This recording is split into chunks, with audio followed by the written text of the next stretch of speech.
Hello friends, welcome to my channel. आज के इस वीडियो में हम लोग आरआरबी एनटीपीसी के एक और प्रीवियस ईयर क्वेश्चन पेपर को आपके साथ डिस्कस करेंगे, वो भी यूथ कंपटीशन टाइम्स की बुक के अकॉर्डिंग। और इसके पहले के वीडियोस में भी हमने आरआरबी एनटीपीसी के प्रीवियस ईयर क्वेश्चन पेपर्स को आपके साथ डिस्कस किया है। अगर अभी तक आपने उन वीडियोज़ को नहीं देखा है तो उन वीडियोज़ का लिंक आपको डिस्क्रिप्शन बॉक्स में मिल जाएगा, आप उसे जाके देख सकते हैं। तो बिना देरी किए चलिए आज का ये वीडियो स्टार्ट करते हैं। तो इससे पहले की वीडियो में हमने क्वेश्चन नंबर 50 तक को आपके साथ डिस्कस कर लिया था। आज हम लोग अपना डिस्कशन क्वेश्चन नंबर 51 से स्टार्ट करेंगे। तो क्वेश्चन नंबर 51 है, एक वर्ग का क्षेत्रफल एक आयत के क्षेत्रफल के बराबर है। आयत की लंबाई और चौड़ाई का अनुपात 4:1 है। यदि वर्ग की प्रत्येक भुजा की लंबाई 8 सेंटीमीटर है तो आयत का परिमाप ज्ञात कीजिए।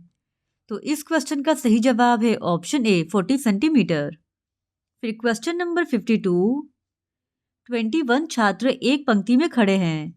राम पंक्ति के बाईं सिरे से 6वें स्थान पर खड़ा है। सुरेश राम के बाद 8वें स्थान पर खड़ा है। मोहन पंक्ति के दाईं सिरे से 10वें स्थान पर खड़ा है। सुरेश और मोहन के बीच कितने छात्र खड़े हैं? तो इस क्वेश्चन का सही जवाब है ऑप्शन सी 1। फिर क्वेश्चन नंबर 53, साधारण ब्याज की 18% वार्षिक दर पर कोई धनराशि कितने वर्ष में स्वयं की दोगुनी हो जाएगी? तो इस क्वेश्चन का सही जवाब है ऑप्शन ए 5 साल और 7 महीने बाद। फिर क्वेश्चन नंबर 54, बुक्का प्रथम प्राचीन भारत के इनमें से किस राजवंश का संस्थापक था? तो इस क्वेश्चन का सही जवाब है ऑप्शन बी संगम। बुक्का प्रथम को प्राचीन भारत के संगम राजवंश के संस्थापक के रूप में जाना जाता है। यह हरिहर प्रथम के बाद सिंहासन पर बैठा था और इसने वेद मार्ग प्रतिष्ठापक की उपाधि धारण की थी। बुक्का प्रथम के शासनकाल में विजयनगर उत्तर में तुंगभद्रा घाटी से दक्षिण में तमिल तथा चेर राज्य को मिलाते हुए रामेश्वरम तक विस्तृत था। फिर question number 55, all man are brothers पुस्तक का संकलन और संपादन किसने किया? तो इस क्वेश्चन का सही जवाब है ऑप्शन सी कृष्णा कृपलानी ने। ऑल मैन आर ब्रदर्स इस पुस्तक का संकलन कृष्णा कृपलानी ने किया था। फिर क्वेश्चन नंबर 56, यदि a/b = 4/3 है तो 6a + 2b divided by 4a - 2b का मान ज्ञात कीजिए। तो इस क्वेश्चन का सही जवाब है ऑप्शन सी 3। फिर क्वेश्चन नंबर 57, वर्ल्ड बैंक की ईज ऑफ डूइंग बिजनेस 2020 के अनुसार भारत की रैंक क्या है? तो इस क्वेश्चन का सही जवाब है ऑप्शन सी 63। वर्ल्ड बैंक की ईज ऑफ डूइंग बिजनेस 2020 के अनुसार भारत की रैंकिंग 63rd है, जबकि न्यूजीलैंड प्रथम, सिंगापुर द्वितीय और सोमालिया अंतिम स्थान पर है। फिर क्वेश्चन नंबर 58, जापान की संसद को क्या कहा जाता है?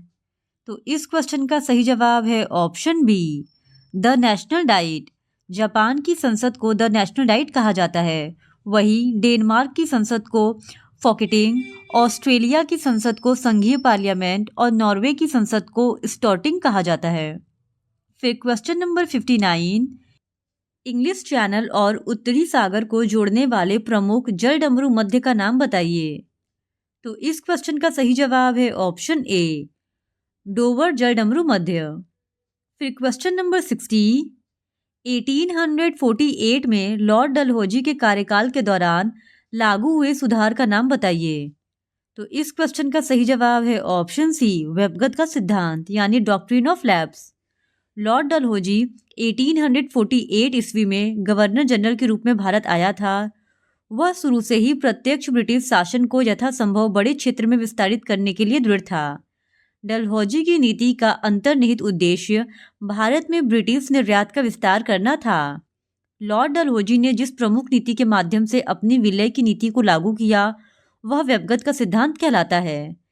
इस नीति के तहत अंग्रेजी साम्राज्य में विलय किए गए राज्य थे सबसे पहले सतारा, उसके बाद जैतपुर, फिर संभलपुर, फिर बघाट, नागपुर और झांसी। फिर क्वेश्चन नंबर 61, इसका सही जवाब है ऑप्शन बी 1/2। फिर क्वेश्चन नंबर 62, उस वेन आरेख का चयन कीजिए जो दिए गए वर्गों के बीच के संबंध को सर्वोत्तम ढंग से निरूपित करता है। दवाई, कर्करोग, रोग। तो इस क्वेश्चन का सही जवाब है ऑप्शन डी। ऑप्शन डी का वेन डायग्राम दवाई, कर्करोग और रोग के संबंध को सर्वोत्तम ढंग से निरूपित करता है। फिर क्वेश्चन नंबर 63, वस्तु एवं सेवा कर जीएसटी किस पर अधिरोपित किया जाता है? तो इस क्वेश्चन का सही जवाब है ऑप्शन ए, उस गंतव्य पर जहां वस्तुओं या सेवाओं की खपत होती है। फिर क्वेश्चन नंबर 64, दो बिंदु जो किसी रेखाखंड को 1:2 और 2:1 के अनुपात में विभाजित करते हैं उन्हें डैश बिंदु कहा जाता है। तो इस क्वेश्चन का सही जवाब है ऑप्शन बी, त्रिभाजन। फिर क्वेश्चन नंबर 65, निम्नलिखित में से कौन सा पौधों में होने वाला कवक रोग नहीं है? तो इस क्वेश्चन का सही जवाब है option B, citrus canker. Citrus canker पौधों में जेथेमोनस एक्सोनोपोडिस नामक बैक्टीरिया के कारण होता है। यह खट्टे पेड़ों की जीवन शक्ति को प्रभावित कर देते हैं, जिसमें पत्तियां और फल समय से पहले गिर जाते हैं। फिर क्वेश्चन नंबर 66, किसी पाई आरेख में विभिन्न वृत्तखंडों के कोणों का योग कितना होता है? तो इस क्वेश्चन का सही जवाब है ऑप्शन डी, 360 डिग्री। पाई आरेख में विभिन्न वृत्तखंडों के कोणों का योग 360 डिग्री होता है। फिर क्वेश्चन नंबर 67, दिए गए कथनों और निष्कर्षों को ध्यानपूर्वक पढ़ें।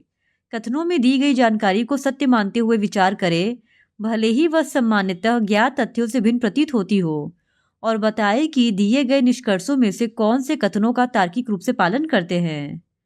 तो कथन है, सभी आम टैबलेट हैं। कथन 2 है, सभी टैबलेट मिठाइयाँ हैं। निष्कर्ष है, सभी आम मिठाइयाँ हैं। निष्कर्ष 2 है, कुछ मिठाइयाँ आम हैं। तो इस क्वेश्चन का सही जवाब है ऑप्शन ए, निष्कर्ष 1 और 2 दोनों पालन करते हैं। फिर क्वेश्चन नंबर 68, इसका सही जवाब है ऑप्शन डी, √3/2। फिर क्वेश्चन नंबर 69, नासा का पूर्ण रूप क्या है?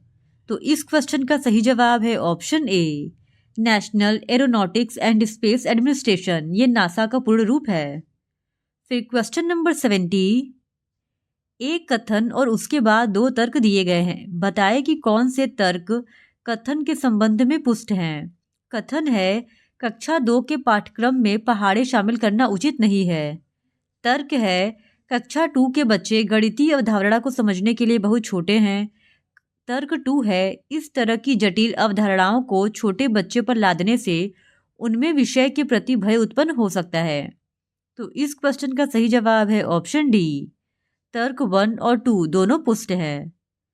फिर क्वेश्चन नंबर 71, किस पशु को भारत का राष्ट्रीय धरोहर पशु घोषित किया गया है?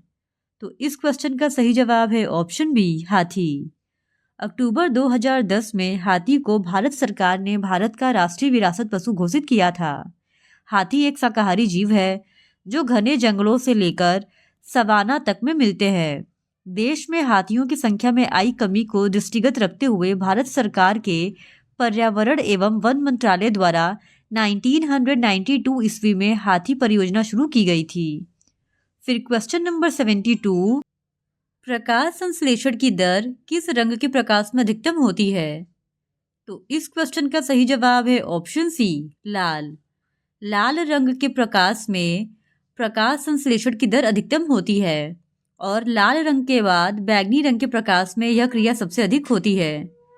फिर क्वेश्चन नंबर 73, उस विकल्प का चयन करें जिसका तीसरे पद से वही संबंध है जो दूसरे पद का पहले पद से है। जिराफ, ऊंचाई, बाघ। तो इस क्वेश्चन का सही जवाब है ऑप्शन सी, धारियां। जिस प्रकार जानवरों में सबसे ऊंचाई का जानवर जिराफ होता है, वह अपनी ऊंचाई और लंबी गर्दन की विशेषता के कारण जाना जाता है, उसी प्रकार बाघ के शरीर पर धारियां पाई जाती हैं और यह इसी के कारण जाना जाता है। फिर क्वेश्चन नंबर 74, निम्न तालिका 5 स्कूलों ए, बी, सी, डी और ई के 5 अलग अलग खेल खेलने वाले छात्रों की संख्या को दर्शाती है। तालिका के आधार पर नीचे दिए गए प्रश्न का उत्तर दे।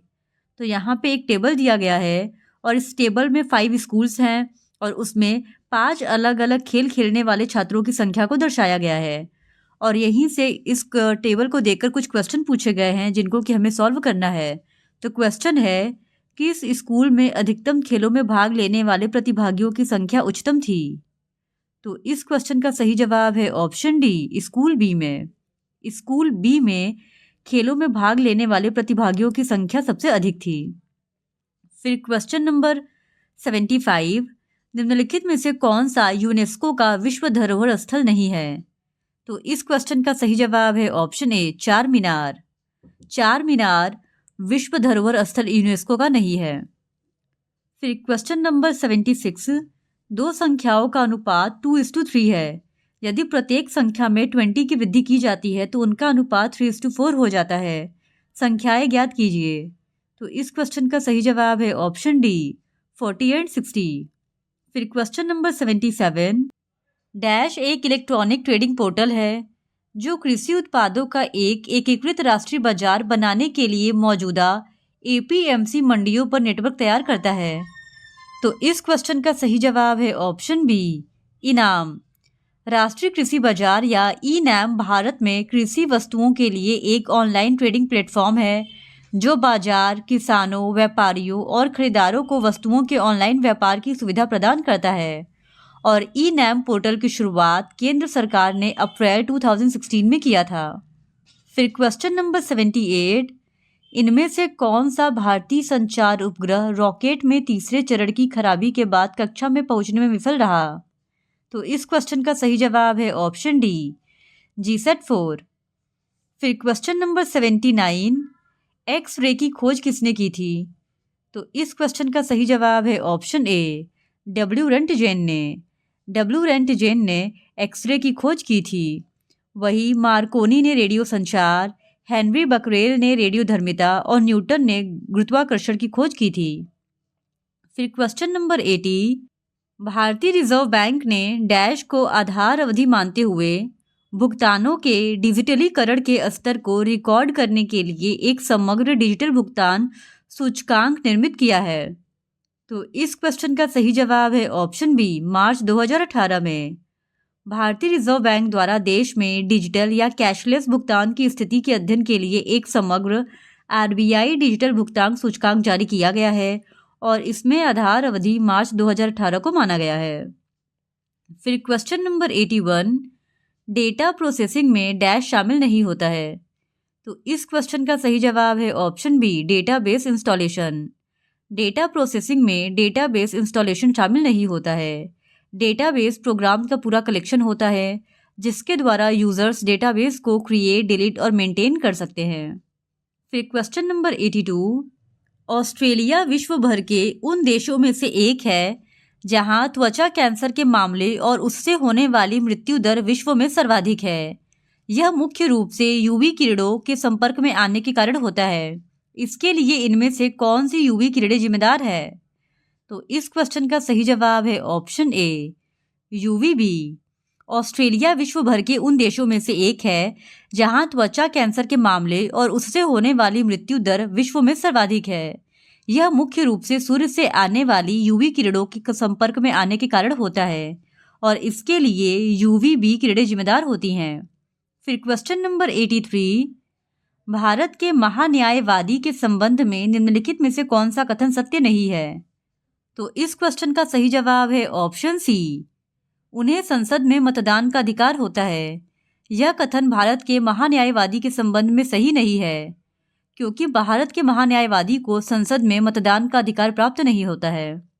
फिर क्वेश्चन नंबर 84, जब एक बार ग्राफ को 1 सेंटीमीटर = 20 इकाई के पैमाने पर खींचा जाता है तो 4.7 सेंटीमीटर ऊंचाई वाले आयत द्वारा निरूपित मान कितना होगा?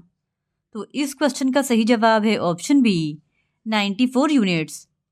फिर question number 85, Ramu 2 kilometre per hour की चाल से अपने घर से अपने कॉलेज जाता है और 3 किलोमीटर पर आवर की चाल से लौटता है। यदि उसे जाने और आने में कुल 5 आवर का समय लगता है तो उसके घर और कॉलेज के बीच की दूरी ज्ञात कीजिए। तो इस क्वेश्चन का सही जवाब है ऑप्शन बी, 6 किलोमीटर। फिर क्वेश्चन नंबर 86, यदि डिवीजन और माइनस तथा अंक 3 और 2 को आपस में बदलकर निम्नलिखित गणितीय समीकरण को हल कीजिए। तो इस क्वेश्चन का सही जवाब हो जाएगा ऑप्शन बी 20। फिर क्वेश्चन नंबर 87, डिवीजन और मल्टीप्लिकेशन तथा अंक 2 और 1 को आपस में बदलने पर निम्नलिखित में से कौन सा समीकरण संतुष्ट हो जाएगा? तो इस क्वेश्चन का सही जवाब है option B 3 divided by 1 plus 3 multiplied by 3 minus 2 equals to 6। फिर क्वेश्चन नंबर 88, निम्न तालिका वर्ष 2014 से 2018 के दौरान 4 राज्यों उत्तर प्रदेश, हिमाचल प्रदेश, पंजाब और हरियाणा से रेलवे यात्रा आरक्षण के लिए आवेदन करने वाले लोगों और तदुपरांत वास्तव में यात्रा करने वाले लोगों की संख्या को दर्शाती है। तालिका के आधार पर नीचे दिए गए प्रश्न का उत्तर दे। तो प्रश्न है, एटी और आरटीआर के बीच न्यूनतम अंतर वाला राज्य कौन सा है? तो इस क्वेश्चन का सही जवाब है ऑप्शन डी हिमाचल प्रदेश। फिर क्वेश्चन नंबर 89, निम्नलिखित तालिका में एक परीक्षा के पूर्णांकों और 6 विषयों गणित, अंग्रेजी, भौतिकी, रसायन विज्ञान, कंप्यूटर विज्ञान और फोटोग्राफी में विभिन्न छात्रों के प्राप्तांकों को दर्शाया गया है। तालिका के आधार पर नीचे दिए गए प्रश्न का उत्तर दें। तो प्रश्न है, सभी 6 विषयों में कुल मिलाकर 70% से अधिक और 80% से कम अंक प्राप्त करने वाले छात्रों की संख्या ज्ञात कीजिए। तो इस क्वेश्चन का सही जवाब है ऑप्शन बी 2।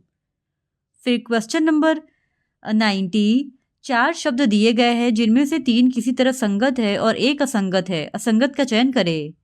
तो इस क्वेश्चन का सही जवाब है ऑप्शन ए शब्दकोश यानी डिक्शनरी। कुरान, भगवत गीता और बाइबिल ये तीनों ही धार्मिक पुस्तकें हैं, जबकि शब्दकोश एक साहित्यिक एवं व्याकरणिक पुस्तक है। फिर क्वेश्चन नंबर 91, नीचे तालिका में एक कंपनी द्वारा 5 वर्षों में बेचे गए 5 प्रकार के कंप्यूटर प्रिंटर की संख्या दर्शाई गई है।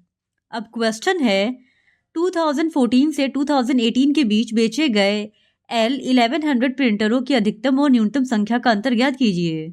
तो इस क्वेश्चन का सही जवाब है ऑप्शन बी 150। फिर क्वेश्चन नंबर 92, एक तस्वीर देखते हुए महेश ने अपनी पुत्री प्रीति से कहा, यह व्यक्ति आपके दादा की पुत्री का इकलौता पुत्र है। महेश और तस्वीर में मौजूद व्यक्ति का आपस में क्या संबंध है? तो इस क्वेश्चन का सही जवाब है ऑप्शन बी मामा भांजा का।